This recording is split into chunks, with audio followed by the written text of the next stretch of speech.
So the big news today is that Joelinton looks like he's edging closer to a new deal at Newcastle United. The Brazilian midfielder looks set to sign a 4-year deal, as reported first by Luke Edwards of The Telegraph. Newcastle United and the midfielder still to thrash out the final details, but positive talks have been held and it looks like he will be staying on Tyneside potentially for another 4 years. He is such an important player to Newcastle United. They have missed him dearly since he picked up a groin injury in that 3-0 win over Sunderland. He's gone under the knife, had an operation, that's gone well, and he looks like he may be back for the last couple of games in May, which would be a big boost for Newcastle United, especially in the fight for Europe. The deal, when it is signed, it looks like it will become one of the club's highest earners, on par with the likes of Bruno Guimaraes, and it just speaks volumes about Newcastle's ambition that they've managed to persuade one of their most important players to stay at Newcastle United, and at this point in time without European football.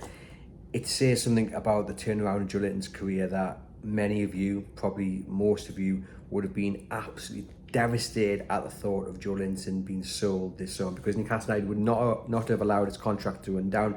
They would have cashed in while they could have got some money for him, and to see him leave Newcastle United after he's turned his career around would have been devastated.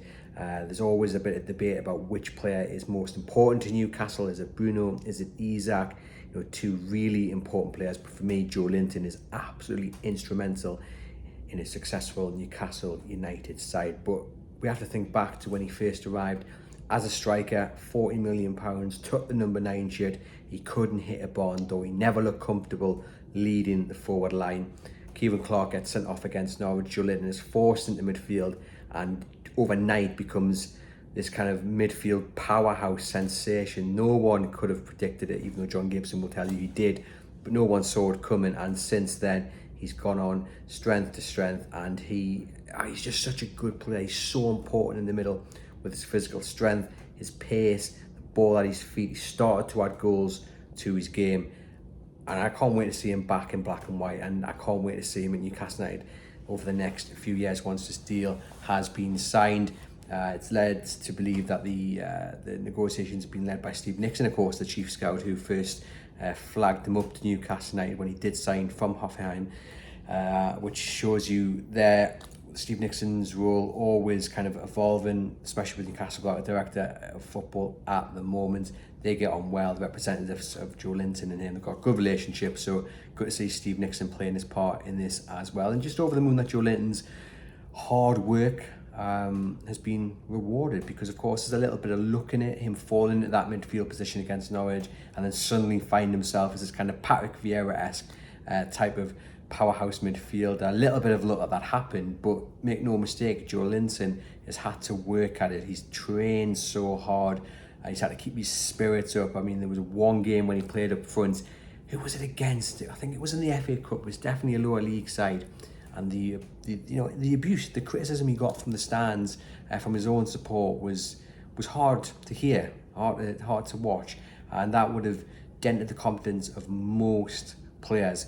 But he got up, he brushed himself down, and he stuck to it. And here we are talking about Joelinton, not only as a midfielder, not only as one of the most important players at Newcastle United, but now one of the highest earners, because he is that vital and that important.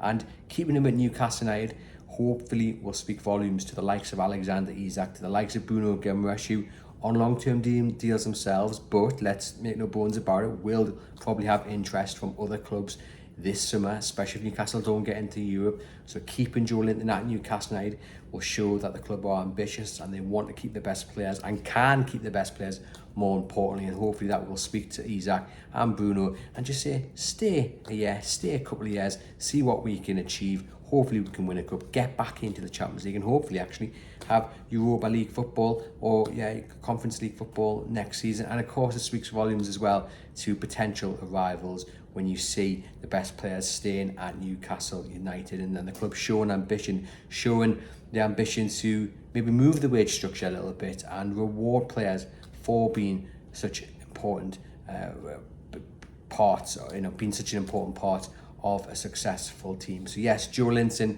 looks like he's edging closer to a new deal at Newcastle United. Still to be confirmed. Final details still to be thrashed out, but it's all positive news, good news on a very gloomy and wet and rainy day here on Tyneside. But good news to read, good news to hear, and it caps off what's been quite a good week for Newcastle United.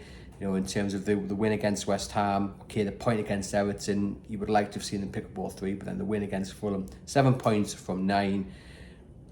People coming back from injuries, okay, Joe Willock has picked up another injury, which is disappointing, but Elliot Anderson, Harvey Barnes back into the fold and performing well, and now Joelinton with a new deal, edging ever closer. Brilliant news. Let me know in the comments what you think about it. Are you over the moon at this? How important is this for Newcastle United for their future aspirations in the years to come? Let me know in the comments. Hit subscribe, give the video a thumbs up, and I'll see you very soon.